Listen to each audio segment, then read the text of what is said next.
कि आप तो कह रहे हो यह भगवान है। भगवान तो वह होता है जो सब कुछ जानता है, लेकिन इनको तो अपनी पत्नी का ही पता नहीं, तो यह भगवान कैसे हो गए? यह सती जी का पहला प्रश्न हो गया। जिसको अपनी ही पत्नी का पता नहीं वो भगवान कैसे हो गया? भगवान शंकर ने कहा, अच्छा देवी कोई बात नहीं है, मैं कह रहा हूं तो मान लो। सती जी ने कहा, ऐसे थोड़ी मान लूंगी। आजकल तो क्या है, आजकल सबसे बड़ा संकट यही है कि कोई किसी की मानने को तैयार ही नहीं है। कोई किसी की मान रहा है? दो चीजें हुई हैं भारतीय समाज में, और हमारा समाज, देखो ध्यान से समझो, हमारा समाज श्रुति प्रधान रहा है। ये जितने वेद, जितने ग्रंथ हैं, पहले छापे खाने तो अब आए भाई। छापे खाने कितने वर्ष हुए शुरू हुए? अभी कुछ हाल फिलहाल की बात है। लेकिन यह जो हमारे जो ग्रंथ हैं, यह हजारों हजार साल प्राचीन है। तो ये हमारे इस जनरेशन तक आए कैसे? कहीं गीता प्रेस तो अब आया। यह क्या था? बोले यह श्रुति परंपरा थी। एक पीढ़ी उन ग्रंथों को दूसरी पीढ़ी को पढ़ाती थी, दूसरी आगे वाली पीढ़ी को, और इस प्रकार एक पीढ़ी के बाद दूसरी पीढ़ी होते हुए यह सारे ग्रंथ श्रुति परंपरा से हम सबको प्राप्त है। यह श्रुति का महत्व है। अब क्या है? अब सबसे बड़ा दिक्कत यही है, क्या अब कोई किसी की सुनना ही नहीं चाहता। अब बताओ, कोई सुनना चाहता है? कोई किसी की नहीं सुनना। सबसे बड़ा यदि कोई संकट है तो वह, अच्छा किसी ने ब्रह्मा जी से पूछा, देखो काम की बात बताता हूं, थोड़ा सुन लो। ब्रह्मा जी के पास कोई गया, ब्रह्मा जी से कहा, आपने प्रभु बड़ा गड़बड़ कर दी। ब्रह्मा जी ने कहा, क्या हो गया? बोले एक तो आदमी, प्राणियों में स्त्री पुरुष जो आपने बनाए, चलो वहां तक तो ठीक था, लेकिन जब आपने उनमें विवेक डाल दिया, यह आपने गड़बड़ कर दिया। ब्रह्मा जी ने कहा, उसमें गड़बड़ी क्या हो गई भाई? इस संसार की सर्वोत्तम कृति पुरुष और स्त्री हैं, तो उनमें यदि हमने विवेक डाल दिया तब दिक्कत क्या हो गई? सामने वाले ने कहा, दिक्कत यह हो गई कि जब आपने विवेक डाल दिया तब आदमी को यह पता चलते देर थोड़ी लगेगी कि आपके संसार में कोई विशेष बात है नहीं, जगत में आनंद नहीं है, आनंद तो जगदीश में ही है। अरे जब विवेक आपने डाल दिया तो उस विवेक से प्रत्येक पुरुष को यह पता चल जाएगा कि आनंद तो वस्तुतः किसमें है? जगदीश में। जगत में तो खाली दुख ही दुख है, इसलिए प्रभु इस जगत में कौन रहेगा? ब्रह्मा जी ने कहा, बात तो बड़ा ठीक के पूछा आपने, लेकिन फिर भी हमारे जगत पर कोई संकट नहीं है, हमारा जगत चलता रहेगा। प्रभु ऐसा क्या कर दिया? बोले हमने समस्त प्राणियों में एक मैन्युफैक्चरिंग डिफेक्ट डाल दिया है। क्या मैन्युफैक्चरिंग डिफेक्ट है? क्या? बोले हमने समस्त प्राणियों में यह डाल दिया कि संसार के प्रत्येक व्यक्ति को यह लगेगा कि धन उसके पास कम है, इसलिए वह धन प्राप्ति के लिए दौड़ता रहेगा। दुनिया में किसी ऐसे आदमी से मिले जो आपको कहे, मेरी बहनों माताओं, जो ये कहे नहीं जी हमारे पास बहुत है? कोई मिला? ऐसे कहने को कह देते हैं, लेकिन बड़े से बड़े आदमी को क्या लगता है कि धन उसके पास कम है, पड़ोसी के पास ज्यादा है। देखो, ये मैन्युफैक्चरिंग डिफेक्ट है। किसी व्यक्ति के पास कितना भी धन क्यों न हो जाए, कितनी भी संपत्ति क्यों न हो जाए, कितना भी ऐश्वर्य, कितना भी वैभव, अरे कितने भी बड़े पद पर ना आसीन हो जाओ, उस व्यक्ति को लगता है हमारा तो पद क्या है, पद तो हमारे बॉस का बड़ा है। तब क्या है? बोले वह संसार में मनुष्य हर प्राणी दौड़ रहा है, कोई पद पाने के लिए, कोई नाम के लिए, कोई धन के लिए, यह संसार चल रहा है। और दूसरा, उन्होंने पूछा और दूसरा डिफेक्ट क्या है? बोले संसार के प्रत्येक प्राणियों को यह लगेगा क्या कि धन उनके पास कम है, और प्रत्येक प्राणी को लगेगा कि बुद्धि उनके पास ज्यादा है। बोलो जय जय सिया राम। संसार में अभी किसी ऐसे व्यक्ति से मिले जो ये कहे कि हमारे पास सब धन उपलब्ध है, और क्या संसार में किसी ऐसे आदमी से मिले जो यह कहे जी हमारे पास तो बुद्धि ही नहीं है। संसार का प्रत्येक व्यक्ति यह कहता है कि धन मेरे पास कम है, और बताए बुद्धि, बोले गुरुजी उसकी कोई जरूरत नहीं, वो तो हमारे पास है। हर व्यक्ति को यह लगता है, हर व्यक्ति को यह लगता है। और आपको करना क्या है? यदि आध्यात्म के पथ पर चलना है तो इसको बदल दीजिए। क्या? बोलिए विवेक। बोले वह तो हम ग्रंथ से प्राप्त करेंगे, भगवान हमें वह सद्विवेक प्रदान कर दो जिससे हम संसार के रहस्य को समझ सकें, और धन बोले मालिक ने जो दिया है उतना हमारे पास पर्याप्त है। भगवान शंकर कथा श्रवण किए, भगवान श्री राम का दर्शन कर लिया। सती जी ने कथा श्रवण किया नहीं, दर्शन की आकांक्षा हुई नहीं, और राम जी को जब देख भी लिया तो भी सती जी को क्या लगा कि यह तो राम जी नहीं है, यह तो जगदीश नहीं है, तो कौन है? कोई साधारण जीव है। और तब क्या हुआ? भगवान शंकर ने बहुत बार समझाया, लेकिन जब सती ने नहीं समझा तब क्या हुआ? भगवान शंकर ने कहा प्रभु अब तो क्या किया जाए, होई हैं वही जो राम रचि राखा, को करि बरग बढ़ामई साखा। अब तो वही होगा। जब भी कभी ऐसी स्थिति आ जाए कि आप कितना प्रयास करो और परिणाम न निकले, तब क्या है? तब व्यक्ति को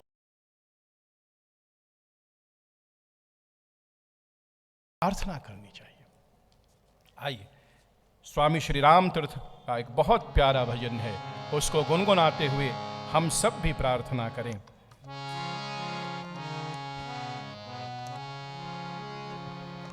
स्वामी राम तीर्थ का नाम सुना होगा, है ना?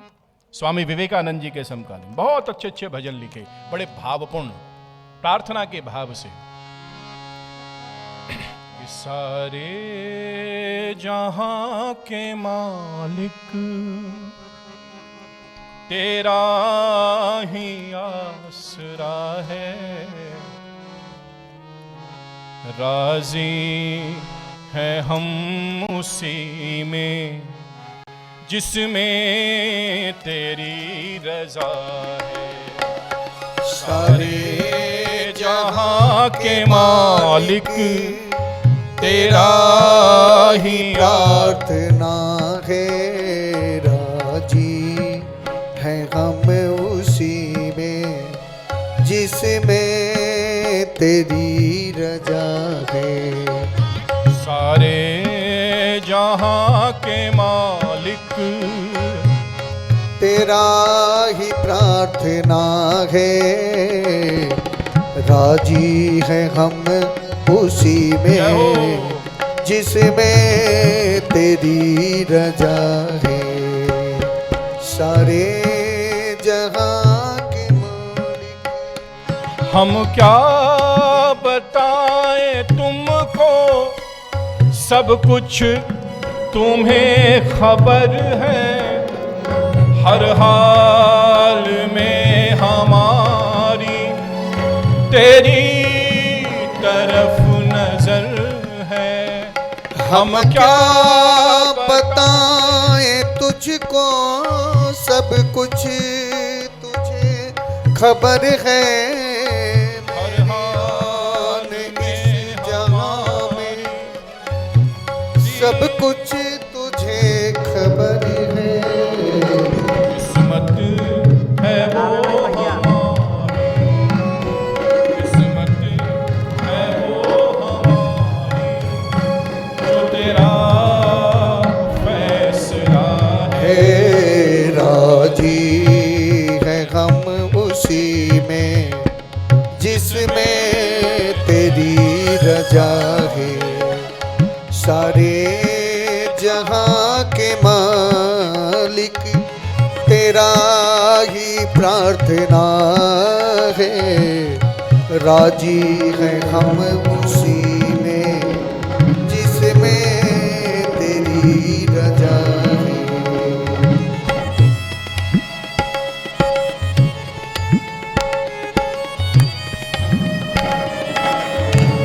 बोलो।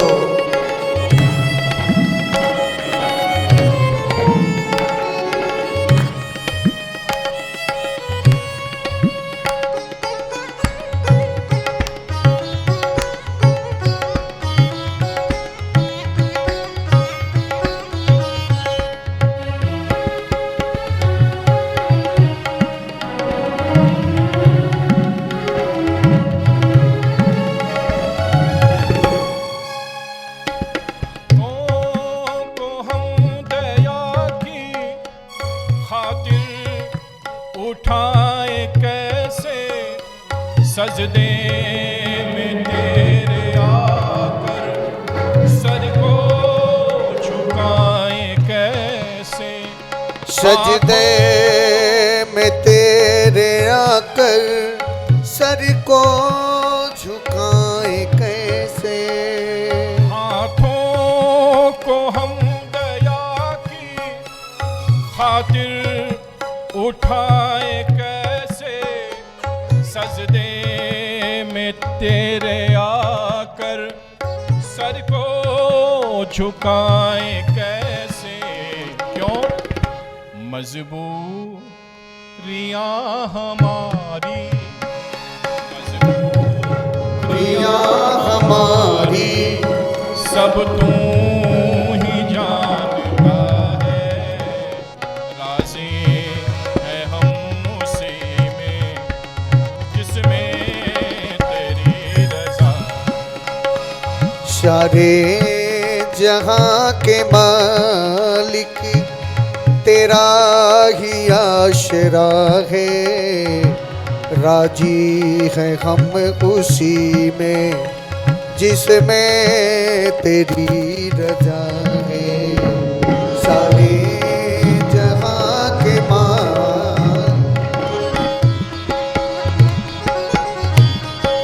राधे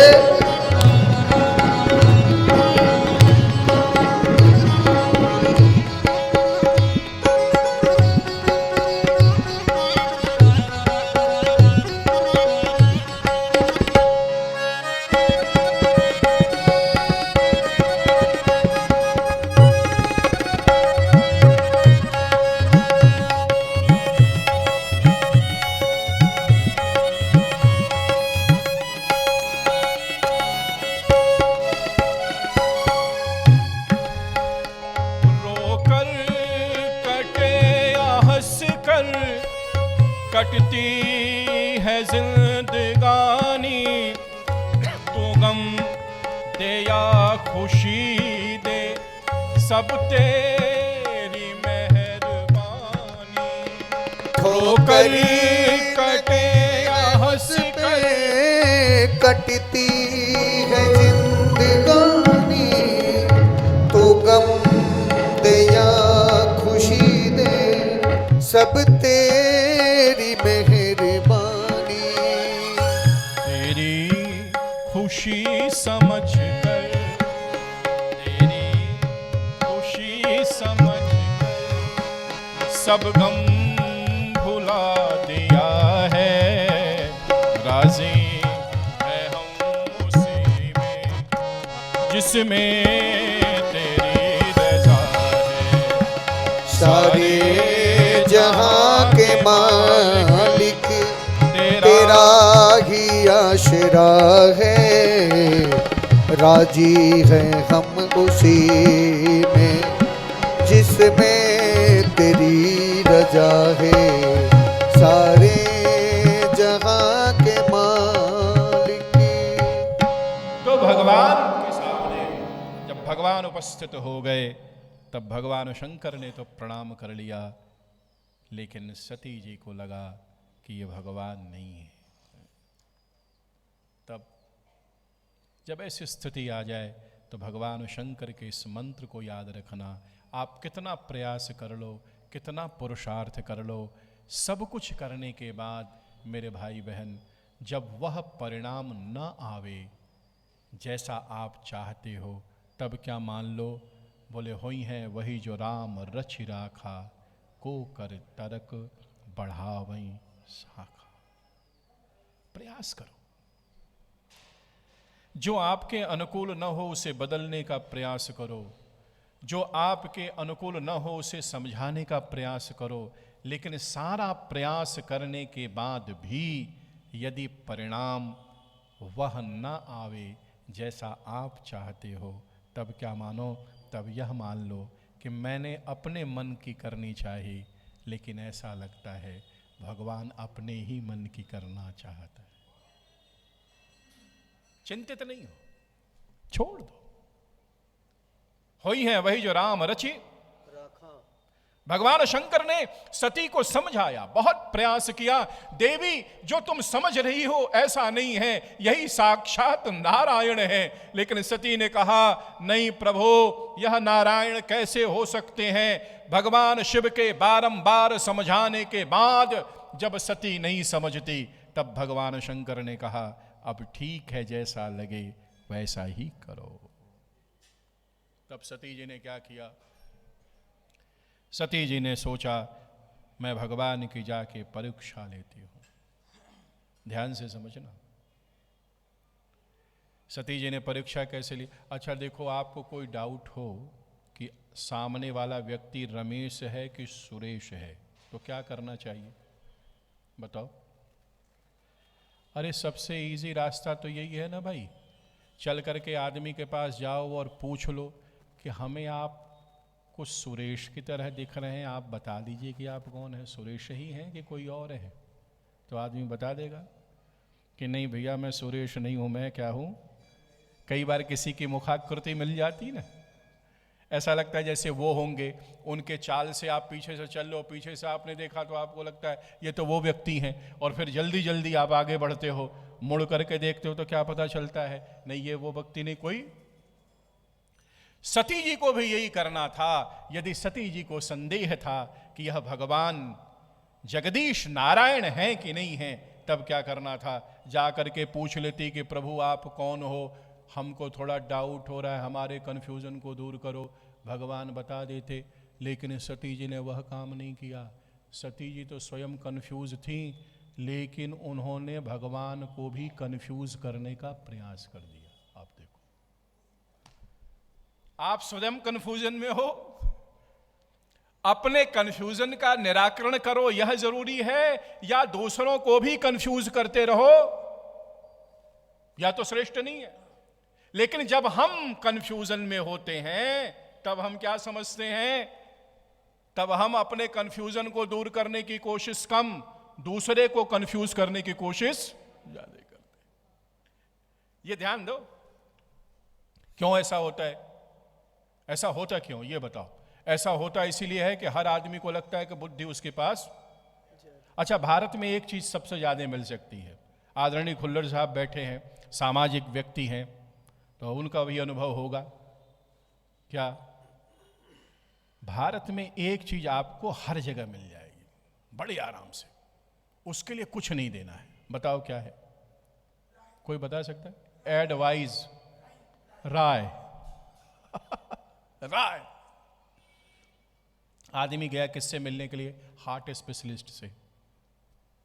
हार्ट के पास चला गया, रिपोर्ट वगैरह लेकर के आया, डॉक्टर से पूछा डॉक्टर साहब क्या दिक्कत है? बोले अभी तो पता नहीं चला भाई, थोड़ा और अभी कुछ फर्दर रिपोर्ट्स आ जाएं तब मैं कुछ बता पाऊंगा।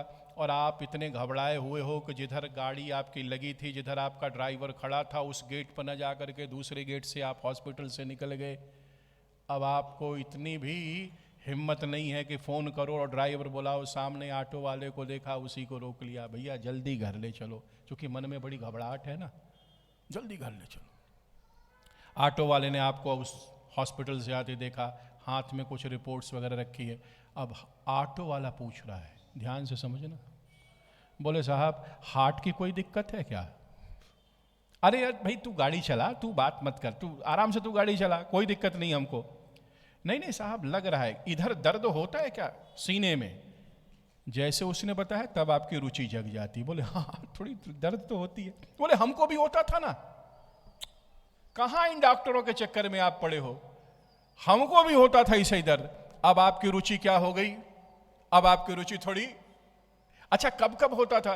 बोले साहब देखो जब सो करके उठते होगे सुबह, थोड़ा दर्द तो उस समय होता होगा, लेकिन ज्यादा दर्द तब होता होगा शाम के समय जब भोजन इत्यादि करके थोड़े भ्रमण पड़ जाते होगे, तो थोड़ी थोड़ी सांस भी फूलती होगी। अब आपको लगता है यार डॉक्टर नहीं समझ पाया, यही डॉक्टर है, इसको सब पता है। अब तब क्या कहते हो, अच्छा तो तूने किया क्या? तब वो आपको इलाज बताएगा। और आश्चर्य की बात क्या है, जो हार्ट का स्पेशलिस्ट है वो कह रहा है कि हमको नहीं पता कि आपके साथ दिक्कत क्या है, और आपका ट्रीटमेंट कहां शुरू हो गया, ऑटो के भीतर। और ट्रीटमेंट करने वाला कौन है? ऑटो चलाने वाला ड्राइवर। Free advice. वो एक बूढ़ी माई थी। बूढ़ी माई कितने साल की थी? 160 साल की। 160 साल की। हाँ, पहले तो लंबी आयु होती थी, माताएं खूब स्वस्थ रहती थी। वो तो अब इतना पोल्यूशन बढ़ गया, खाने में भी मिलावट, रहने में भी मिलावट, जीने में भी मिलावट, हर जगह मिलावट है, संबंध भी मिलावटी। हंस रहे हो, अरे आइए आइए आइए आइए, और मन में क्या चल रहा है? अरे कहां से आगे, जाइए जाइए जाइए जाइए। इतना मिलावटी जीवन, हर चीज में मिलावट, व्यवहार मिलावटी, भोजन मिलावटी, रहन सहन मिलावटी। तो आदमी की आयु क्या है? तो 160 साल की माई पूरा घरा पूरा परिवार छोड़ करके गई, तो एक आदमी वही आ गए राय देने वाले। अब माई उधर पड़ी है। अब भाई 160 साल में भी जाए, लेकिन कोई जाए तो तकलीफ तो होता ही है, घर वाले थोड़े दुखी हैं, वो नाती पोते सब वहाँ है। वो आदमी आया, घर का जो मुखिया था, आगे का क्या प्रोग्राम है? अब बताओ, ऐसे समय ये प्रोग्राम पूछते हैं क्या है? तो वो आदमी को भी आया गुस्सा, बोले आगे प्रोग्राम पार्टी करने का, तू करेगा? अरे बोले आप तो नाराज हो गए, मैं ये पूछ रहा था कि माता जी को लेकर के नए वाले स्मशान घाट पे जाओगे कि पुराने वाले पे? अब देखो राय। आदमी ने कहा जी हमारे यहाँ तो पुराने वाले पे ही जाते रहे, वही ले जाएंगे। बोले भैया तुम्हारा मन, तुम चाहे जहाँ जाओ, लेकिन एक बात बता दूं, नए वाले का आनंद अलग है। आप बताओ। अब माई गई है वहां आनंद मनाने जाना है, ये राय देने वाला। एक आदमी ने दुकान खोल ली, बहुत सुंदर दुकान, बहुत सुंदर दुकान, और दुकान के ऊपर स्पेस था, बहुत सुंदर जगह। तो उसमें वहां लिखा, यहां ताजी मिठाइयां मिलती, लिख दिया कि भाई कोई आवे जाए तो थोड़ी मार्केटिंग हो, लोग पढ़ें, लोगों को पता चले। दुकान पर बैठा रहा। एक दिन एक आदमी आया, अब वो बेचारा दुकान पर बैठा है, आया, बोला पढ़ा लिखा है कि नहीं? अरे बोला साहब बचपन से मिठाई बनता रहा, तो हाँ इसी तरह 10 आया। बोला इसीलिए ना, मैं तो जान ही गया तू पढ़ा लिखा नहीं है। बोले ऐसी क्या गलती हो गई? बोले इतने शब्द बर्बाद कर दिए। अरे अपनी भावना को व्यक्त करने के लिए विद्वान। तब उसने कहा तब क्या करूं? बोले ये क्या रखा है, यहां ताजी मिठाइयां मिलती हैं। बोले तब करूं क्या? बोले यहां हटा, यहां की क्या जरूरत है? उसने कहा कोई बात नहीं साहब। सुबह एक पेंटर को बुलाया, बोला भैया यहां हटा दे। उसने हटा दी। ताजी मिठाइयां मिलती हैं। 10 दिन बीता, एक और राय देने वाला। यार बोला दिमाग में काहे कंफ्यूजन पैदा करता है कस्टमर के? ताजी मिठाइयां मिलती हैं, ताजी आएगी तो बासी भी दिमाग में आएगा, क्या लिख रहा है ये? बोले तब क्या करूं? तो ताजी हटा, और ताजी हट गई। अब क्या बचा जी? मिठाइयां मिलती हैं। कमाल तो हो गया, 10 दिन बाद एक और आया, बोले मिठाइयां मिलती हैं। अरे बेवकूफ है क्या? इतनी बड़ी दुकान, तू बैठा ही है दुकान में, जब मिठाई मिल रही तभी तो तू बैठा है। बोले तब क्या करूं? बोले मिठाई हटा। लो मिठाई भी हट गई, मिलती है। एक आदमी और आया, उसने कहा इतनी दूर से मैं तेरे को देख रहा हूं, दुकान देख रहा हूं, और जब कुछ मिल रही है तभी तो तू है, दुकान खुली है। बोले तब क्या करूं? हटा। सारा बोर्ड बिल्कुल, खुल्लर साहब सब बोर्ड बिल्कुल साफ, सारा बोर्ड बिल्कुल। 10 दिन बीता, एक और आदमी आया, उसने कहा तू रह गया बिल्कुल मूर्ख का मूर्ख। उसने कहा अब क्या दिक्कत हो गई? अब तो बिल्कुल साफ कर दिया, उसने कहा इसीलिए मूर्ख है ना। बोले अब क्या गलती हो गई? अरे बोले इतने सुंदर लोकेशन पर यह बोर्ड है, किसी दूसरे को भी देगा तो तेरे को 1,50,000 रुपया मिलेगा, इसका उपयोग क्यों नहीं करता? बोले क्या उपयोग करूं? बोला इस पे लिखवा दे यहां ताजी मिठाइयां मिलती। ये राय देने वाले काम कुछ नहीं करें। अच्छा ये राय देने वाले हर जगह है, ये मंदिर में भी आ जाएंगे। अरे बोले वो व्यास जी तो ठीक थे, वो मंच भी ठीक था, वो कलाकार जो हंस रहे थे उनके हंसने का तरीका देखो ठीक नहीं लगा। अब लो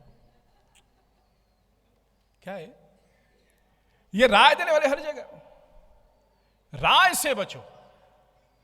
जब आप क्या बोले, जब व्यक्ति को यह लगने लगता है कि वह सबसे बुद्धिमान है, तब क्या है बोले फिर वह सब जगह राय देना शुरू करता है। कोई माने ना माने, कोई माने ना माने, अपने आप को क्या है बहुत बुद्धिमान नहीं मानो। देखो एक बात सुनो, अपने आप को क्या है बुद्धिमान तो मानो, लेकिन बहुत बुद्धिमान क्यों? जब आप अपने आप को बहुत बुद्धिमान मानने लगोगे तब आप किसी की बात सुनोगे। भगवान शंकर के समझाने पर भी सती जी ने भगवान शिव की बात नहीं मानी। देखो, और एक बात और संकेत देख लो, सती जी के पास कितनी आंखें हैं भैया? बोलो तो। और भगवान शंकर के पास 2 आंख वाले को 3 आंख वाले पर भरोसा नहीं है। 3 आंख वाला कह रहा है ये जगदीश है, और 2 आंख वाली सती जी क्या कह रही हैं कि यह जगदीश नहीं है। अब देखो तब क्या हुआ, फिर सती जी ने क्या किया? सती जी ने भगवान से पूछने की जगह सती जी ने क्या किया? श्री सीता जी का स्वरूप ले लिया। क्योंकि भगवान श्री राम श्री सीता जी को ढूंढ रहे हैं, तो सती जी ने राम जी की परीक्षा लेने के लिए यही अच्छा तरीका सोचा कि क्यों न मैं सीता बन जाऊं और सीता बन के अब क्या हुआ?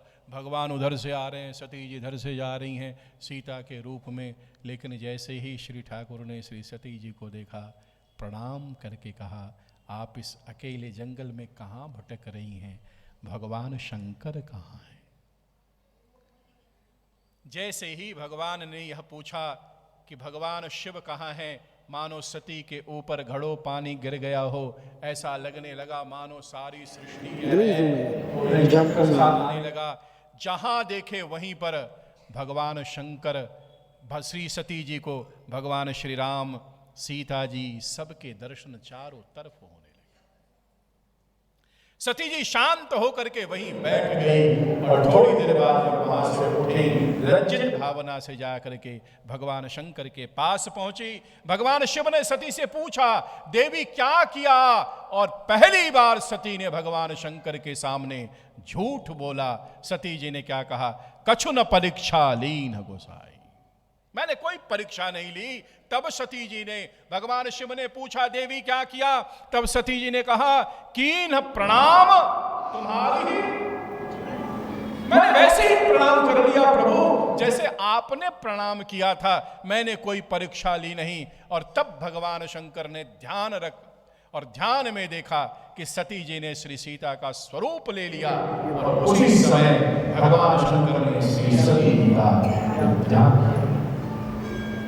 आकाशवाणी हुई कि ऐसा भक्त संसार में कोई बिरला ही हो सकता है, ऐसा तो कोई शिव ही कर सकता है। सती जी ने भगवान शंकर से पूछा प्रभु आपने कौन सा संकल्प ले लिया जिसकी चर्चा आकाशवाणी कर रही है? भगवान शंकर कुछ बताए नहीं, आके बैठ गए और सती जी बैठी हैं। फिर क्या? सती जी का आसन क्या हुआ? इतना ही तो था। सती जी का जैसे आसन इधर से उधर हुआ, सती जी को पता चल गया कि भगवान शंकर ने हमारा परित्याग कर दिया। भगवान शंकर भी दुखी, और दुख में उन्होंने क्या है समाधि ध्यानस्थ हो गए भगवान शिव। बहुत लंबे समय के पश्चात भगवान शंकर का ध्यान खुलता है, और जैसे ही ध्यानस्थ भगवान शिव होते हैं उसी समय क्या हुआ? नभमंडल से अनेकों प्रकार के क्या है जहाज पे देवता, अभी जैसे जहाज है ना, वैसे सारे देवता जहाज पर सवार होकर के सब वाया कैलाश, रूट डाइवर्ट कर दिया सबने। कहां से जा रहे हैं? कैलाश के। श्री सती जी ने भगवान शंकर से पूछा, प्रभु ये सारे देवता कहां जा रहे हैं? भगवान शंकर ने कहा, देवी ये सारे देवता आपके पिता के द्वारा एक बहुत बड़ा यज्ञ हो रहा है। कहाँ पर? हरिद्वार के कनखल में। कभी जाना तो दर्शन करना, दक्ष भगवान का मंदिर भी है, आप लोगों ने किया होगा। कितने लोगों ने किया? बोलो दक्ष भगवान की। हरिद्वार में भगवान शंकर ने कहा, देवी आपके पिता के द्वारा बहुत बड़े मंगलमय यज्ञ का आयोजन हो रहा है, ये सारे देवता उसी जगह जा रहे हैं। श्री सती जी ने भगवान शंकर से कहा, पिता के घर यज्ञ है, मैं भी जाना चाहती हूं। और भगवान शंकर ने कहा, देवी इस समय अपने पिता के घर नहीं जाओ। क्यों? पिता, गुरु, मित्र, इनके यहां तो बिना आमंत्रण के भी जाना चाहिए। पिता के घर आमंत्रण जो आ जाएगा, प्रतीक्षा की जाएगी। पिता के घर तो बिना, माता पिता के गृह तो जब मन करे तब चले जाओ, कोई आमंत्रण थोड़ी देखना है। मित्र के घर जब मन करे तब चले जाओ, कोई आमंत्रण। अच्छा, मित्र के लिए यदि आमंत्रण की प्रतीक्षा है तो यह ध्यान रखना, आप उसको अपना मित्र नहीं मानते। मित्र यदि भूल भी जाए और यदि आपकी मैत्री है तो आप दौड़ करके जाओगे, अरे हमारे यहां कार्ड नहीं आया, लेकिन फिर भी हमें पता चला तो मैं दौड़ करके चला आया, मेरे लायक कोई काम हो तो बता दो, मैं भी अपना सहभागिता करूं। यहां पर बिना निमंत्रण के भी व्यक्ति चला जाए तो कोई दिक्कत नहीं। गुरु के घर चले जाओ, माता पिता के यहां चले जाओ, मित्र के यहां चले जाओ। लेकिन भगवान शंकर ने सती जी को समझाते हुए मेरे भाई बहन ये कहा, लेकिन यदि कहीं पर कोई आयोजन किसी के तिरस्कार के लिए ही हो रहा हो तो ऐसे आयोजन में जाना शुभ नहीं है, नहीं जाओ। भगवान शंकर के बार बार मना करने के बाद भी सती जी ने कहा, नहीं मैं तो जाऊंगी, वहां मेरी बहनें आई होंगी, मेरी माता होंगी, सबसे प्रभु मेरी मुलाकात हो जाएगी। और जब सती का बहुत आग्रह भगवान शंकर ने देखा, तब क्या है, गणों के साथ सती जी को विदा किया। और फिर वहां जाने के बाद जैसे ही सती जी ने नजर घुमा के देखी, तब क्या, दक्ष ने तो महाराज सती जी की तरफ देखा भी नहीं, पिता ने देखा ही नहीं। लेकिन वाह, भारतीय वांग में माँ तो माँ होती है। माँ ने आके सती जी से जरूर पूछा, बेटी क्या हाल है, कैसे है। माँ ने बातें की और किसी ने। कुशल क्षेम हुआ और सती जी ने जब अपनी निगाह उठा करके देखा तो सती जी को उस यज्ञ में कहीं भी शिव का स्थान दिखा ही नहीं। सती को बहुत अपमान महसूस हुआ। ऐसा कौन सा यज्ञ जिसमें शिव का स्थान ही न हो। और जब इस प्रकार से अपमानित, और फिर वह घटना आप सबको क्या हुआ, श्री सती जी ने अपने शरीर का उसी यज्ञ में क्या है, उसी यज्ञ में अपने शरीर का त्याग कर दिया। और फिर शिवगणों के द्वारा उस यज्ञ का विध्वंस होता है। तो यह कथा आपने रामचरितमानस में पढ़ी होगी। अब थोड़े समय के लिए इसकी आध्यात्मिक विवेचन अपने घर ले जाइए। ये कथा तो आपने कई बार सुनी होगी, कथा तो सबको कंठस्थ होगी। इसका मूल भाव क्या है? क्यों सती, ऐसा तो हो नहीं सकता कि श्री सती जी भगवान को न पहचाने, ऐसा संभव है क्या जी? लेकिन श्री सती जी ने यह लीला क्यों की? क्या ऐसा संभव है क्या कि भगवान शंकर किसी को समझाना चाहे और व्यक्ति को समझ में ना आवे? ऐसा संभव है ना। भगवान शंकर जगत गुरु हैं। यदि भगवान शिव किसी को समझाना चाहें तो व्यक्ति तो समझ ही लेगा। तो यानी यह सारी क्या है, यह लीला है। और लीला किसके लिए है? लीला किसके लिए है? भगवान लीला किसके लिए कर रहे हैं भाई, बताओ तो। भगवान जगदीश जब लीला करता है तो लीला जगदीश अपने लिए करता है क्या? ना।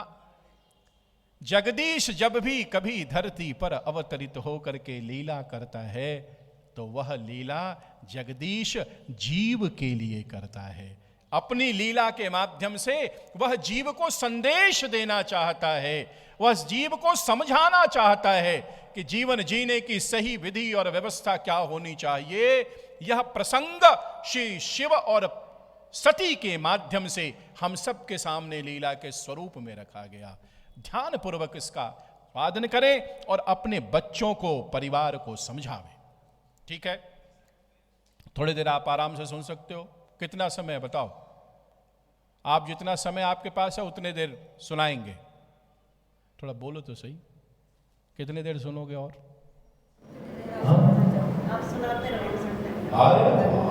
बड़ी अच्छी श्रोता है और हम हमारी अंदर ज्यादा अंदर देखो लाइव देख रहे हैं कि शक्ल लाइव। अरे वाह, बहुत सुंदर। भगवान शंकर कौन है? ध्यान से समझिएगा, सारे प्रश्न सब थोड़े सावधानी, एक गहरी आध्यात्म की बात है, इसलिए मैं सावधान करता हूं। सावधानी पूर्वक श्रवण करो। भगवान शिव कौन है? शिव कल्याण के देवता है। श्री सती कौन है? दक्ष की बेटी श्री सती हैं। दक्षता यानी मानो सती को अपने पिता से प्राप्त हुई। दक्षता आपकी भाषा में कहूं तो दक्षता का अभिप्राय क्या हुआ? दक्षता का अभिप्राय है, मॉडर्न भाषा में क्या कहूं, स्किलफुल। और क्या? He is very skilful, he is very resourceful. इसका मतलब क्या हुआ? व्यक्ति बहुत दक्ष है। जब कभी दक्षता कल्याण की भावना से युक्त होगी तो वह दक्षता आपको शुभ कर्म में प्रवृत्त करेगी। वह कहां लेकर के गई? भगवान शिव सती के साथ कहां पहुंचे? सती शिव के साथ कहां पहुंची? सती शिव के साथ श्री राम कथा का श्रवण करने पहुंची। संसार में सबसे पवित्रतम यदि कोई क्रिया है तो वह क्रिया क्या है? भगवान की कथा का आस्वादन करना। जब भी कभी आपका स्किलफुल, ध्यान से समझिए, यदि आपके भीतर दक्षता है और लेकिन कल्याण की भावना नहीं है तो वह दक्षता आपको धर्म के मार्ग से भटका भी सकती। ध्यान दो, संपत्ति आ जाए, ऐश्वर्य आ जाए, वैभव आ जाए, बहुत ज्ञान हो जाए, लेकिन यदि जीवन में शिव का साथ नहीं है, कल्याण की भावना नहीं है, तो वह ज्ञान भी क्या है? आपको धर्म के मार्ग से भ्रमित कर देगा। खूब धन हो लेकिन जीवन में शिव स्वरूप धर्म विद्यमान न हो तो वह धन क्या करेगा? वह आपको धर्म के मार्ग से, चाहे आपका ज्ञान हो, चाहे आपका धन हो, चाहे आपकी शक्ति हो, जो कुछ भी है, यदि वह उसका संबंध आपने शिव से नहीं जोड़ा तब क्या है? वह आपको अधर्म के रास्ते पर ले जाएगी। लेकिन जब दक्षता कल्याण के साथ, शिव के साथ मिल जाती है तब आपको शुभ कर्म करने की प्रेरणा होती है। आप में दक्षता हो और सबके कल्याण की भावना हो तब आप क्या करोगे? तब आप शुभ कर्म करोगे, मठ बनवाओगे, मंदिर बनवाओगे, बन रहे मंदिर में दान करोगे। यह सब कब संभव है? कब संभव है? भगवान ने धन तो दिया है, धन का उपयोग मंदिर के निर्माण में भी हो सकता है और धन का उपयोग कड़वे जल के सेवन में भी हो सकता है। कड़वा जल जानते हो? नहीं जानते? अरे पक्के सत्संगी हो, सुने ही नहीं कड़वा जल? सब जानते हो। देखो, एक आदमी कड़वे जल का सेवन करता था और खूब सेवन करे, अच्छा, कड़वा जल गया। कड़वा जल वो नहीं है माता जो हरिद्वार से आता है, वो तो प्लास्टिक की बोतल में आता, शीशे की बोतल में जो आता है, इतना ही कह सकता। देखो, इससे आगे व्यास गद्दी पे नहीं कह सकता। शीशे की बोतल में जो आता है उसको ही क्या कहा गया? कड़वा जल, और क्या। तो कड़वा जल एक आदमी उसका सेवन करे, और जब सेवन करेगा आदमी तब क्या होगा, फिर जब कड़वा जल सर पे चढ़ जाता है तो सब उल्टा सीधा काम वो भी करे। तो एक दिन गुरुजी आए उसके घर में, पत्नी ने कहा गुरुजी कुछ तो करो, सुबह शाम दिन भर आजकल बस उसी की सेवा में लगे हैं। अब गुरुजी ने एक दो बार समझाया, बेचारा चुप रहे, लेकिन अब उसका तो आदत चुपचाप गुरुजी इधर उधर जाएं भ्रमण इत्यादि पर तो धीरे से जा करके सेवन। गुरुजी वापस आए तो गुरुजी ने कहा अब देख भैया, अब यदि तू कड़वे जल का सेवन करेगा तो हम तेरे घर में तो रहेंगे न, लेकिन न अन्न जल ग्रहण कुछ भी नहीं करेंगे, अब हम बिना अन्न जल के रहेंगे। जब गुरुजी ने ऐसा कहा तो उसको बड़ी चिंता हुई, उसको बड़ा दुख हुआ। अरे राम राम राम राम, इस कड़वे जल के सेवन के कारण हमारे घर में गुरुजी आए, गुरुजी कुछ न जल कर रहे हैं न अन्न ग्रहण कर रहे हैं, हमसे बड़ा भारी पाप हो गया। उसको बड़ा गुस्सा आया, वो गया वहाँ पर जहाँ पर उसने सारे कड़वे जल की शीशियाँ सजा रखी थी, एक शीशी निकाली, उसने टेट जमीन पे मारी, तेरे कारण हमारा संबंध खराब हो गया। दूसरी शीशी, कुल्लड़ साहब खाली, दूसरी शीशी, तेरे कारण मेरा स्वास्थ्य खराब हो गया। तीसरी शीशी, तेरे कारण मेरा व्यापार चौपट हो गया। चौथी शीशी, तेरे कारण मेरे पत्नी से भी संबंध खराब हो गए। पांचवी, अरे तेरे कारण तो गुरुजी आकर के घर में भोजन प्रसाद भी नहीं कर रहे।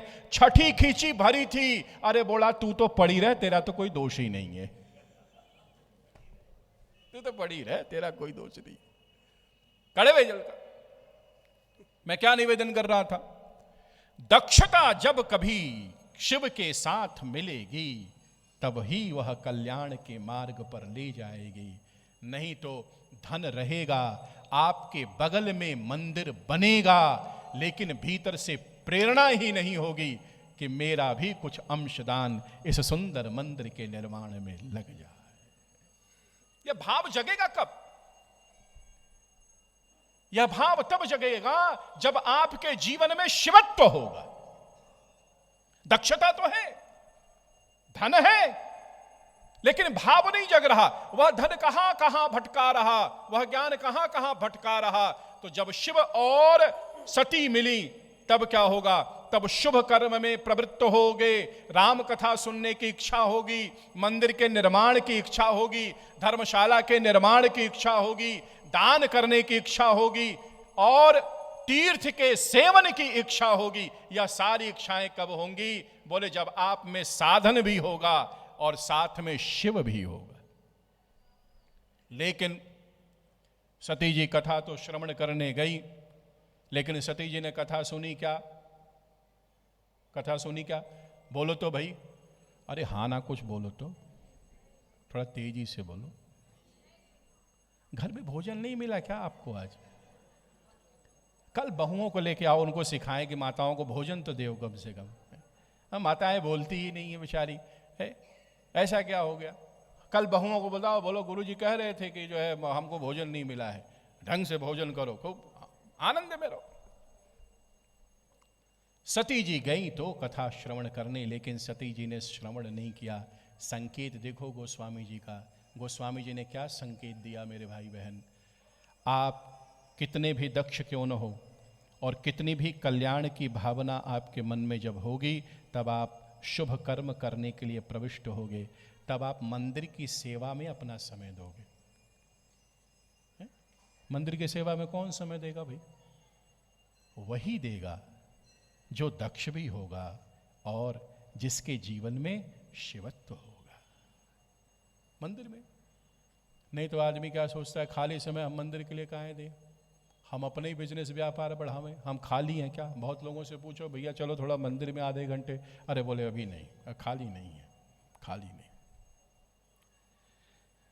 दक्षता जब कल्याण के साथ मिलती है तो शुभ कर्म में प्रविष्ट करेगी, और जब आप शुभ कर्म करने पहुंच गए तब ध्यान दो, सती जी ने अपना ध्यान शिव से हटा के अपनी पसंद और नापसंद पर लगा लिया। ध्यान दो, follow me very carefully my dear friends. It's very important for all of you to understand this basic concept. Bring your kids here. Let them understand these principles of our scriptures. ये जीवन जीने की कला सिखाती है ये ग्रंथ, सारे ग्रंथ। आप कितने भी दक्ष हो, जब कल्याण की भावना होगी तब आप शुभ कर्म में प्रविष्ट होगे। लेकिन शुभ कर्म करते समय यदि आपका ध्यान कल्याण से हटा, पसंद नापसंद पर गया, तब क्या है, तब क्रिया आपके द्वारा संपन्न नहीं होगी। मंदिर में आ तो गए, दक्ष थे, भगवान ने शारीरिक क्षमता दी थी, कल्याण की भावना थी, उस शारीरिक क्षमता का उपयोग करके आप और उस भावना का उपयोग करके मंदिर प्रांगण में आ गए।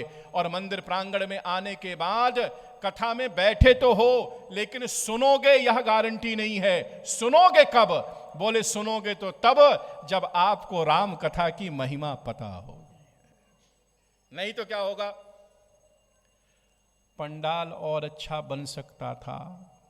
देखो अब ये विचार चल रहे, पंडाल और अच्छा, कथा के बाद ये नहीं ये प्रसाद वितरित होना चाहिए। ये क्या है? अब आप कथा नहीं सुन रहे हो, अब आपका मन कहां चला गया? अपनी पसंद। और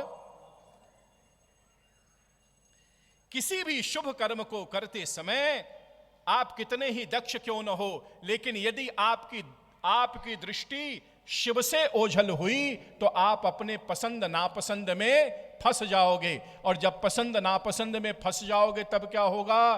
तब क्रिया तो होगी, लेकिन आप क्रिया में सहभागी नहीं होगे।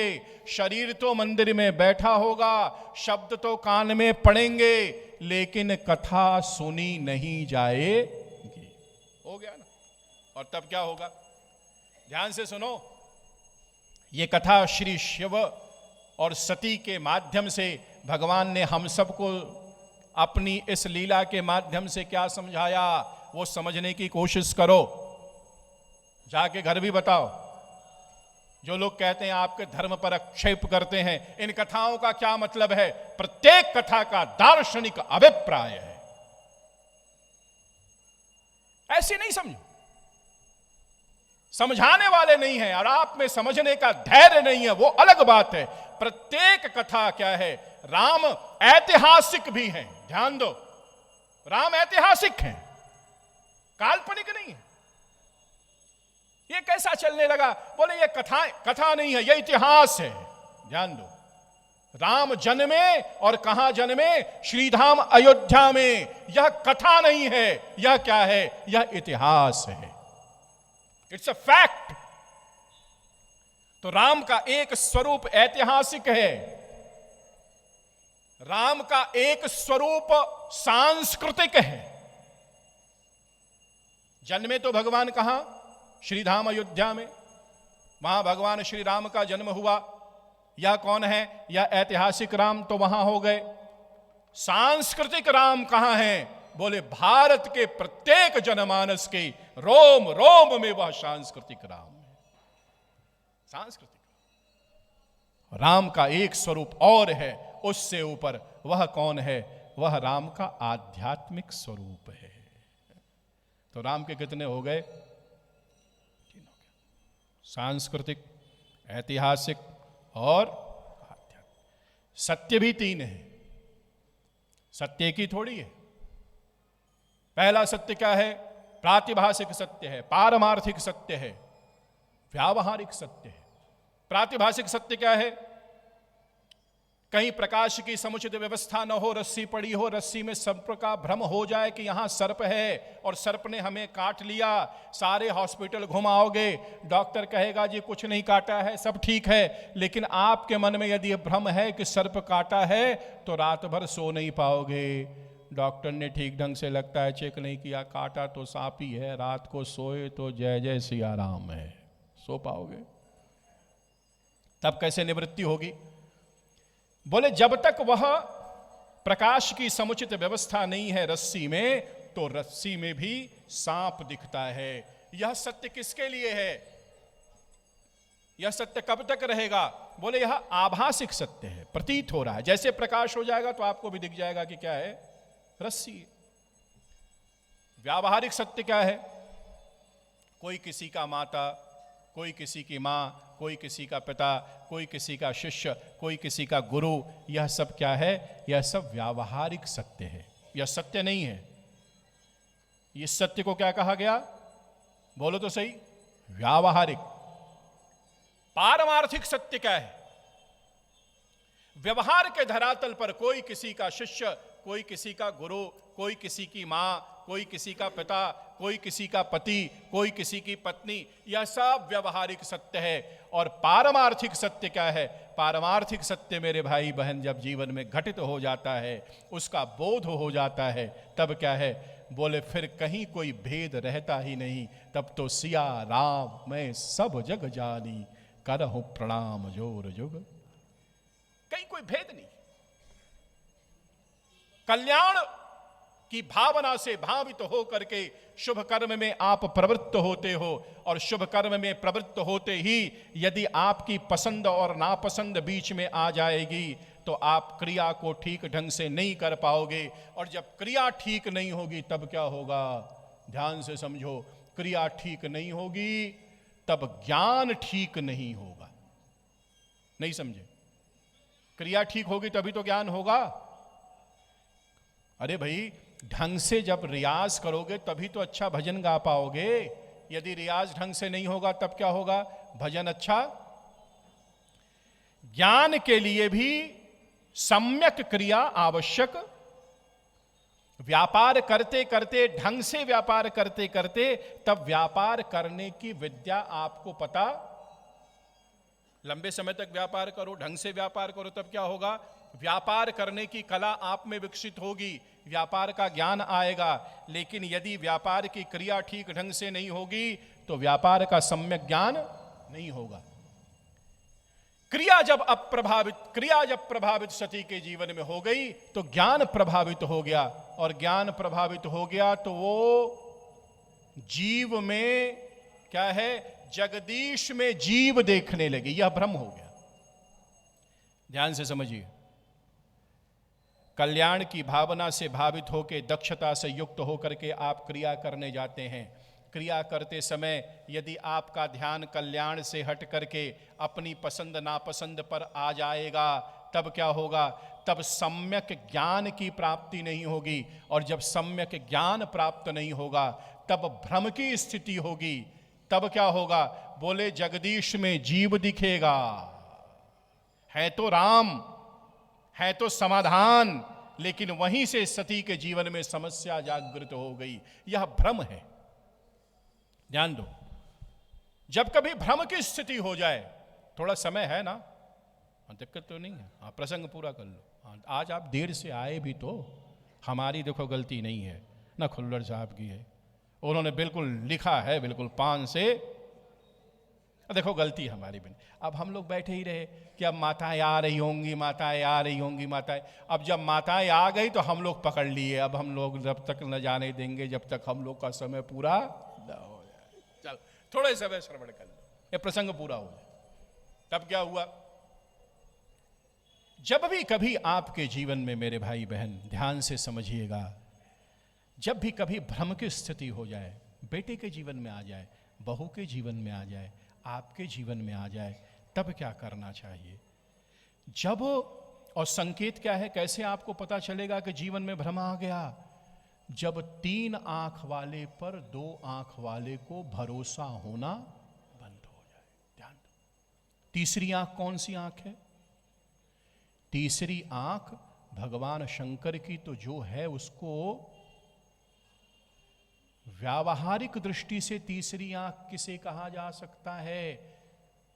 प्राणियों के जीवन का जो अनुभव है, जो ज्ञान है, जो विवेक है, वही मनुष्य की तीसरी आंख। बच्चा नहीं देख रहा है, बच्चा तो दौड़ रहा है, लेकिन आपका अनुभव है, इसलिए आप बच्चे को कहते बेटा उधर नहीं जाना। 2 आंख से वो नहीं समझ पा रहा है कि गिरने के बाद क्या होगा, लेकिन आपके पास तीसरी नेत्र किसका है? अनुभव का है। आपको यह पता है यदि बच्चा दौड़ के गया और यहां से गिरेगा तो उसके साथ क्या हो सकता, यह बच्चे को पता नहीं है। यह किसको पता है? क्योंकि बच्चे के पास तो 2 नेत्र हैं, लेकिन आपके पास 2 नेत्रों के साथ अनुभव का तीसरा नेत्र भी है। तीसरा नेत्र कौन है? बोले अनुभव का नेत्र है। जब कभी पिता की बात पुत्र को अच्छी लगनी बंद हो जाए तो समझना चाहिए कि उसके जीवन में भ्रम का निर्माण हो चुका है। मां बाप की बात अच्छी ना लगे, मां बाप में आपको शत्रु दिखने लगे, पिता से मिलने की इच्छा ना हो, मां से मिलने की इच्छा ना हो, तब निश्चित रूप से समझ लीजिए क्या कि आप भ्रम की स्थिति में हैं। इससे बड़ा कोई उदाहरण नहीं हो सकता। गुरु में आपको स्नेह न हो, ग्रंथ में आपको प्रेम न हो, जब ऐसी स्थिति मनुष्य के जीवन में आ जाए तब उसे समझना चाहिए क्या कि जब आप अनुभवी लोगों का सम्मान बंद कर दें तो इसका अभिप्राय क्या है कि अब आप तीसरे आंखों से युक्त लोगों की बात सुनने को तैयार नहीं है। अब जीवन 2 आंखों से चल रहा है तो जीवन में घटनाएं घटनी शुरू हो जाएंगी। जब भी कभी भ्रम की स्थिति में हो, यह सूत्र लेकर के मेरे भाई बहन घर जाना। भ्रम का जब भी कभी ऐसा लगे, क्या कहीं भी हाथ डालो काम बिगड़ने लगे।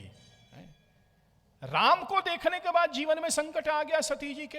राम के दर्शन के बाद तो जीवन के संकटों की आत्यांतिक निवृत्ति हो जाती है, लेकिन सती जी ने जब राम को देखा तो सती जी के जीवन में भ्रम का निर्माण हो गया और संकट शुरू हो गए।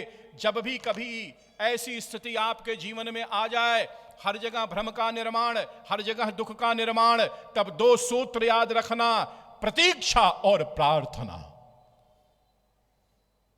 रुक जाना। सती यदि रुक गई होती तो कोई समस्या नहीं होती। It's a matter of waiting.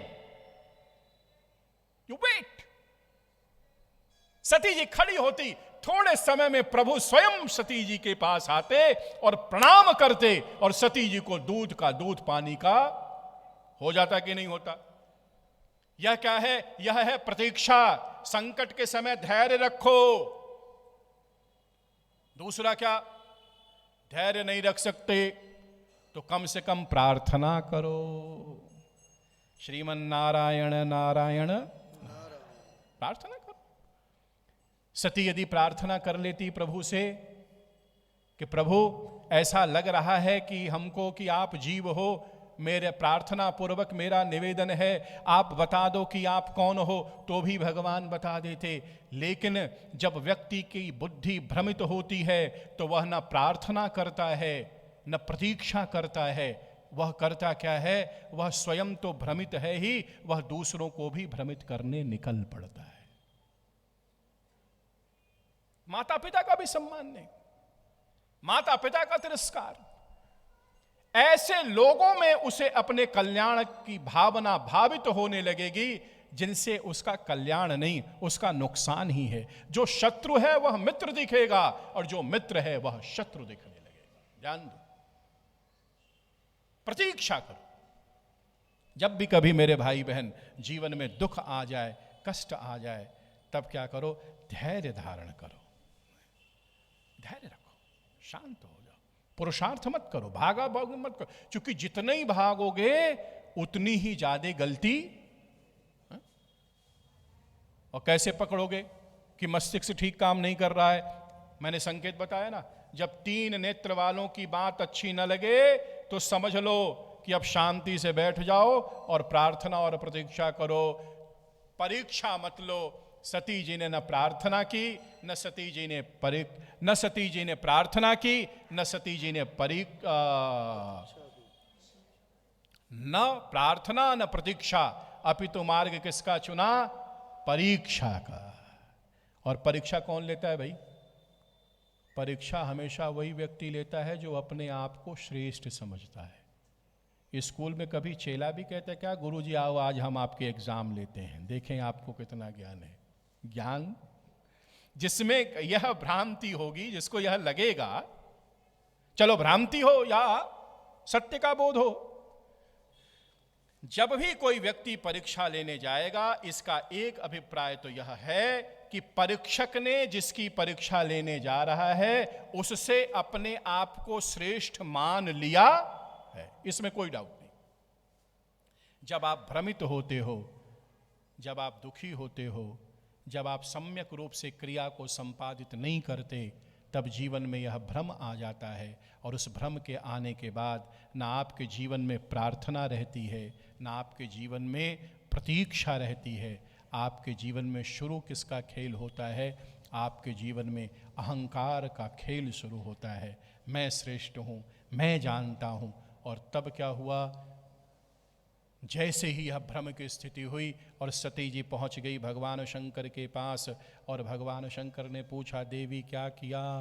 तब ध्यान रखिएगा, पहली बार सती जी को बड़ा कष्ट भी हुआ, दुख भी था, और ऐसी भावना जब उन्होंने देख लिया भगवान पहचाने गए, एक लज्जा का भाव भी है।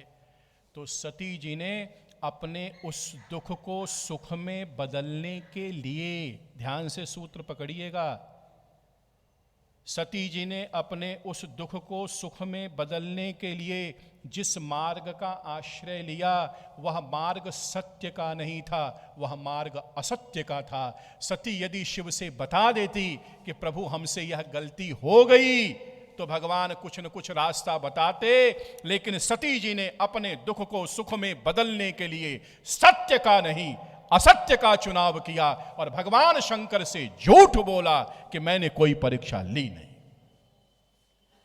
जब आप दुखी हो जाते हो, परेशान हो जाते हो, उदास हो जाते हो, निराश हो जाते हो, तब बोले न आप प्रार्थना करते हो, न आप प्रतीक्षा करते हो, आप पुरुषार्थ करते रहते हो, तो जीवन में और संकट बढ़ता है, और तब और भयावह स्थिति होती है। तब आप एक और निर्णय लेते हो कि हम बहुत अच्छा करके देख लिए, अब हम बुरा करके देखेंगे, और तब आप अधर्म के रास्ते पर चल पड़ते हो। गुरुजी बहुत दिनों तक हमने घूस नहीं लिया, हमने कहा अब, बोले अब लेता हूं। अरे क्यों लेते हो भाई, क्यों लेते हो? बोले हमने बहुत दिनों तक अच्छाई का जीवन दिया, लेकिन हमको वह सुख शांति नहीं मिली। हमने कहा अच्छा अच्छा अच्छा, यानी धर्म से सुख नहीं मिला, तो आप इस निर्णय पर पहुंच गए कि अधर्म से। देखो मैं काशी में आता हूं, तो काशी से एक वहां अधिकारी मिले, सब ऐसे नहीं होते, बहुसंख्यक अच्छे हैं, तो ऐसा, तो कोई व्यक्ति आया तो उनका काम उन्होंने कर दिया फटाफट। बोला तुम अपना भाग्य मनाओ कि तुम्हारा काम कर दिया, क्योंकि आज सोमवार है, सोमवार भगवान शंकर का दिन है, काशी में सबसे पवित्र दिन। तो उस आदमी ने कहा क्यों मंगलवार को आता तो नहीं करते? नहीं, बोले मंगलवार को आते तब मैं सुविधा शुल्क जरूर लेता, लेकिन काशी में सोमवार को मैं सुविधा शुल्क अधर्म में भी एक रास्ता उसने। कहने का अभिप्राय क्या? जब मनुष्य दुखी हो जाता है तब क्या हुआ? वह अधर्म के मार्ग पर चल करके अपने आप को सुखी करने का प्रयास करता है, असत्य के मार्ग का अनुसरण करके सुखी होने का प्रयास करता है। और यही प्रयास सी सती जी ने किया, और तब पहली बार यह घटना घटी कि भगवान शंकर ने सती का परित्याग कर दिया। जैसे ही मेरे भाई बहन आप असत्य और अधर्म के मार्ग से अपने जीवन में सुख लाने की कोशिश करोगे, तो आपके जीवन से शिव विदा हो जाएंगे, आपके जीवन से कल्याण विदा हो जाएगा। और तब क्या हुआ? वहां भी शांत भाव से सती बैठी रहती तो कोई दिक्कत नहीं था। सती फिर वहां से उठी और यज्ञ में भाग लेने चली गई। यज्ञ किसका प्रतीक है? यज्ञ क्रिया का प्रतीक है, यज्ञ पुरुषार्थ का प्रतीक है। जब आप दुखी हो, आपकी मनस्थिति ठीक नहीं है, तो भगवान शिव के सानिध्य में रहो, ध्यान के पास रहो, अपना आत्म अवलोकन करो। वह समय पुरुषार्थ करने का नहीं है, ध्यान दो। जब सब चीजें बिगड़ रही हो, पुरुषार्थ करो, मत करो। सती जी ने क्या किया? उस समय यज्ञ में भाग लेने गई। चलो यज्ञ करने गए, वो भी अच्छी बात है, लेकिन किस यज्ञ में सती जी गई? सती जी एक ऐसे यज्ञ में गई जिस यज्ञ में शिव का कोई स्थान नहीं है। ध्यान देना, शिव कौन है?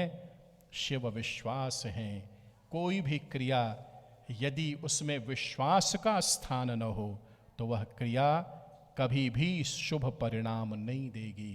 और सती जी ऐसी क्रिया में गई जहाँ विश्वास का कोई स्थान नहीं था, और तब क्या हुआ, फिर सती को अपना देह ही परित्याग करना पड़ा। इसलिए भगवान शिव और सती के इस कथा प्रसंग के माध्यम से मेरे भाई बहन जीवन में इस बात को हमेशा याद रखिए, दक्षता के साथ कल्याण की भावना से युक्त होकर के शुभ कर्म को करिए। शुभ कर्म करते समय अपने मन की पसंद नापसंद को बीच में मत आने दीजिए। अपने शुभ कर्म में लगे रहिए। पसंद नापसंद को बीच में ला करके शुभ कर्म करोगे तो क्रिया का ज्ञान नहीं होगा, उससे भ्रम उत्पन्न होगा। भ्रम भी उत्पन्न हो जाए तो कोई चिंता नहीं, प्रतीक्षा और प्रार्थना कर लेना। लेकिन आप क्या है बोले, फिर ऐसी मनस्थिति में आदमी प्रतीक्षा प्रार्थना नहीं, वह तो परीक्षा लेने लगता है। और उस मार्ग पर गया, फिर सती फिर अच्छा हुआ, भगवान शिव के पास पहुंच गई। आप दुख में गुरु के पास पहुंच जाओ, ग्रंथ के पास पहुंच जाओ, वह भी अच्छा है। लेकिन वहां पहुंच तो गई, लेकिन रास्ता कौन सा चुना, सत्य का नहीं असत्य का। इतने के बाद भी ठीक था, यज्ञ में भी भाग लेने गई तो भी ठीक था, लेकिन ऐसे यज्ञ में सती जी चली गई जिस यज्ञ में शिव के लिए कोई स्थान नहीं है। ऐसी क्रिया नहीं करो जिसमें विश्वास का अभाव हो। इन्हीं शब्दों के साथ मैं आशा करता हूं कल आप समय से आएंगे, अन्य लोगों को भी ले और यूथ को भी लेके आइए। आपके घर में बच्चे हो उनको भी बोलो, चलो जी उनके लिए भी कथा हो, ठीक है। थोड़े न समय के लिए भगवान नाम संकीर्तन, फिर आगे जैसे श्रीमन नारायण नारायण नारायण, नारायण नारायण नारायण, नारायण नारायण, श्रीमन नारायण नारायण नारायण, भजमन नारायण नारायण नारायण, श्रीमन नारायण नारायण नारायण, श्रीमन नारायण नारायण नारायण, श्रीमन नारायण नारायण नारायण, भजमन नारायण नारायण नारायण, श्रीमन नारायण नारायण नारायण, श्रीमन नारायण नारायण नारायण, श्रीमन नारायण नारायण नारायण, भजमन नारायण नारायण नारायण, श्रीमन नारायण नारायण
पार्वती पतये हर हर महादेव।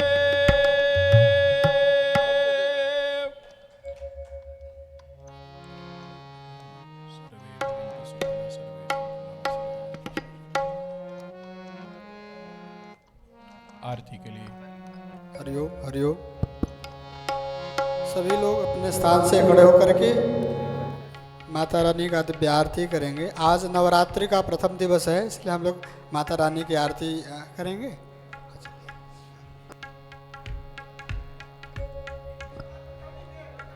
गीता माँ की तरफ बोल सियापति रामचंद्र महाराज की। आप सभी से एक हाथ जोड़कर प्रार्थना है कि स्वामी जी ने मुझे कहा था कि मैं 5 बजे बैठ जाऊंगा और 7 बजे उठ जाऊंगा, चाहे श्रोता हो या ना हो। बड़ी मुश्किल से इनका समय हमें मिला है, कभी कनाडा में कभी अमेरिका में, और बहुत इनको नॉलेज है। इनके जो पिताजी थे वो लाल बहादुर शास्त्री प्राइम मिनिस्टर के सहपाठी थे, और डॉक्टर राजेंद्र प्रसाद जो प्रेसिडेंट थे उनके आध्यात्मिक गुरु थे। तो बहुत ही हमें मौका मिला है। मैं मानता हूं कि हमारी लेडीज़ को ज़रा नाचने गाने का बड़ा शौक़ होता है, पर ऐसी मैंने देखा है आज इन्होंने बड़े ध्यान से कथा सुनी है। ऐसे ही श्रवण करते रहेंगे और कल से और नई नई बातें जो आज तक आपको नहीं बताई गई और यंग जनरेशन को ज़रूर लाइए। इसीलिए हमने ये इस कथा को लाइव भी आ रही है यूट्यूब पे, आपको लिंक हमने आज भी भेजा है। आप घर बैठे भी बुज़ुर्गों को बच्चों को 2 घंटे का समय दे सकते हैं। और भी कोई आप जैसा सुजेशन होगा, स्वामी जी बहुत दिल्ली में रहते हैं, साउथ एक्स में, कोई इनको लालच नहीं है, कुछ नहीं है। और ये जो हमारे साथी आए हैं बनारस से, म्यूजिकल वाले, ये बनारस से आए हैं, और ये तो हमारे YouTube वालों का बहुत धन्यवाद जो वृंदावन से चलकर आए हैं आपको कवर करने के लिए, बहुत बहुत धन्यवाद।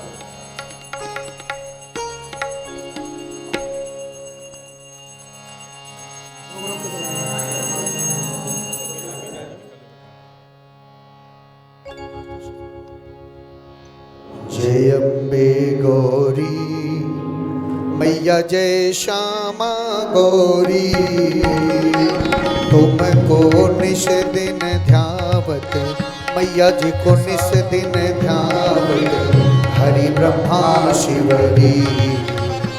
ओम जय अम्बे गौरी, मांग सिंदूर विराजत, टीको मृग मद को, मैया टीको मृग मद को, उज्ज्वल से दो नैना, उज्ज्वल से दो नैना, चंद्र बदन नीको। ओम जय अम्बे गौरी।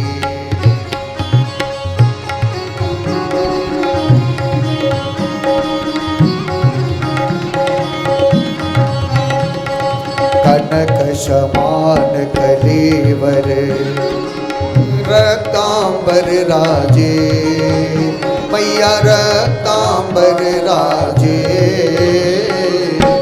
रक्त पुष्प गलमाला, रक्त पुष्प गलमाला, कंठन पर साजे।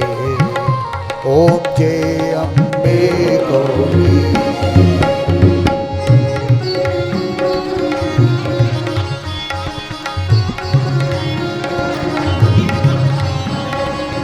केहरी वाहन राजत, खड्ग खपर धारी, मैया खड्ग खपर धारी, सुर नर मुनि जन सेवत, सुर नर मुनि जन सेवत, तिनके दुख हारी।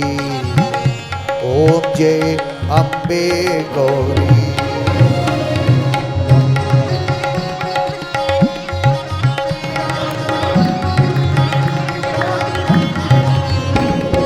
कानन कुंडल शोभित, नाशाग्रे मोती, मैया नाशाग्रे मोती, कोटिक चंद्र दिवाकर, कोटिक चंद्र दिवाकर, राजत समज्योति। ओम जय अम्बे गौरी।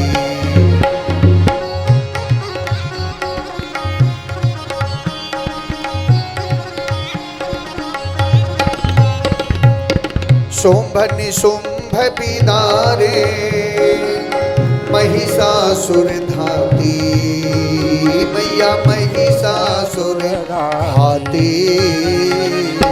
धूम्र बिलोचन नैना, धूम्र बिलोचन नैना, निश दिन मदमाती। ओम जय अम्बे गौरी।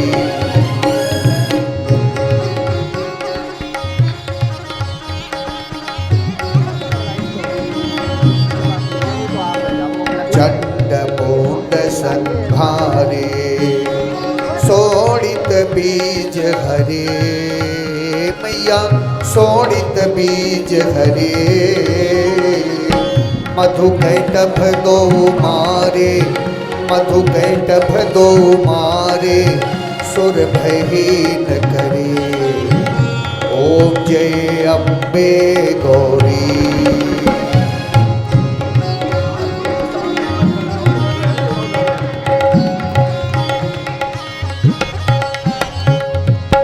ब्रह्माणी रुद्राणी, तुम कमला रानी, मैया तुम कमला रानी।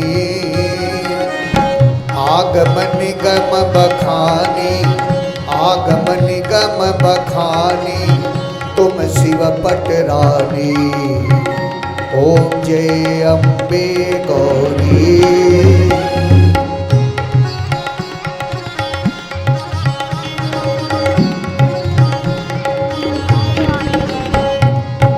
चौसठ योगिनी गावत, नृत्य करत भैरो, मैया नृत्य करत भैरो। बाजत ताल मृदंगा, बाजत ताल मृदंगा, अरु बाजत डमरू। ओम जय अम्बे गौरी।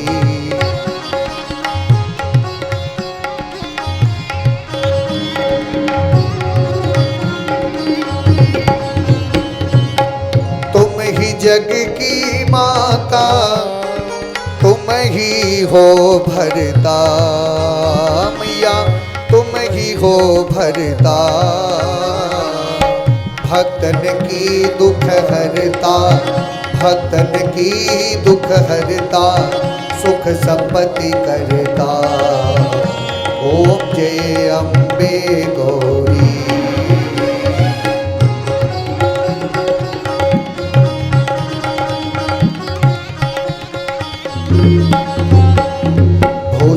भुजाचारयति शोभित, वर मुद्राधारी, मैया वर मुद्राधारी। मन वांछित फल पावत, मन वांछित फल पावत, सेवत नर नारी। ओम जय अम्बे गौरी।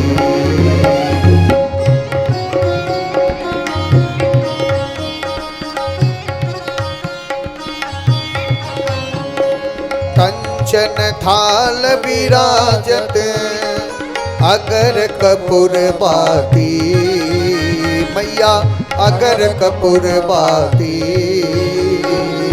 श्री माल के तुम्हें राजत, श्री माल के तुम्हें राजत, कोटि रतन ज्योति। ओम जय अम्बे गौरी। श्री अम्बे जी की आरती जो कोई नर गावे, स्वामी प्रेम सहित गावे। कहत शिवानंद स्वामी, कहत हरि हर स्वामी, मनवांछित फल पावे। ओम जय अम्बे गौरी। ओम जय अम्बे गौरी। मैया जय श्यामा गौरी, तुमको निश दिन ध्यावत, मैया जी को निश दिन ध्यावत, हरि ब्रह्मा शिवरी, ओम जय अम्बे गौरी। कर्पूर गौरम करुणावतारम, संसार सारम भुजगेन्द्रहारम, सदा वसंतम हृदयारविंदे, भवं भवानी सहितं नमामि। त्वमेव माता च पिता त्वमेव, त्वमेव बन्धो च सखा त्वमेव, त्वमेव विद्या द्रविणं त्वमेव, त्वमेव सर्वं मम देव। हरे राम राम राम हरे हरे, हरे कृष्णा कृष्ण कृष्ण हरे हरे, हरे राम राम राम हरे हरे, हरे कृष्णा कृष्ण कृष्ण हरे हरे, हरे राम राम राम हरे हरे, कृष्ण कृष्ण हरे हरे, राम राम हरे हरे। ओम जय भगवत गीते, मैया जय भगवत गीते। हरिहिय कमल विहारिणी, सुंदर सुपुनीते, मैया जय भगवत गीते। परम सुमरम प्रकाशिनी, कामासक्ति हरा, मैया कामासक्ति हरा। तत्व ज्ञान विकासिनी, तत्व ज्ञान विकासिनी, विद्या ब्रह्म परा, ओम जय भगवत गीते। निश्चल भक्ति विधायनी, निरमल मलहारी, मैया निरमल मलहारी। शरण रहस्य प्रदायनी, शरण रहस्य प्रदायनी, सब विधि सुखकारी, ओम जय भगवत गीते। राग द्वेष विदारिणी, कारिणी मोद सदा, मैया कारिणी मोद सदा।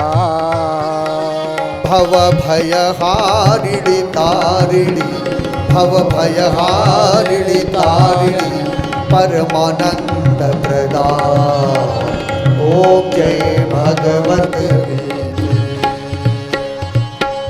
आसुर भाव विनाशिनी, नाशिनी तम रजनी, मैया नाशिनी तम रजनी। दैवी सद्गुणदायिनी, दैवी सद्गुणदायिनी, हरि रस का सजनी, ओम जय भगवत गीते। समता त्याग सिखावनी, हरि मुख की बानी, मैया हरि मुख की बानी। सकल शास्त्र की स्वामिनी, सकल शास्त्र की स्वामिनी, श्रुतियों की रानी, ओम जय भगवत गीते। दया सुधा बरसावनी, मातु कृपा कीजे, मैया मातु कृपा कीजय। हरि पद प्रेम दान कर, हरि पद प्रेम दान कर, अपना कर लीजे, ओम जय भगवत गीते, ओम जय भगवत गीते। मैया जय भगवत गीते, हरि हिय कमल विहारिणी हरि हिय कमल विहारिणी सुंदर सुपुनीते। ओम जय भगवत गीते जय भगवत गीते जय भगवत गीते। ॐ जलेन शीतलीकरणं पुष्पैः देवाभिनन्दनं स्वात्माभिनन्दनम् आरारतिग्रहणं मन्त्रपुष्पाञ्जलिः हस्ते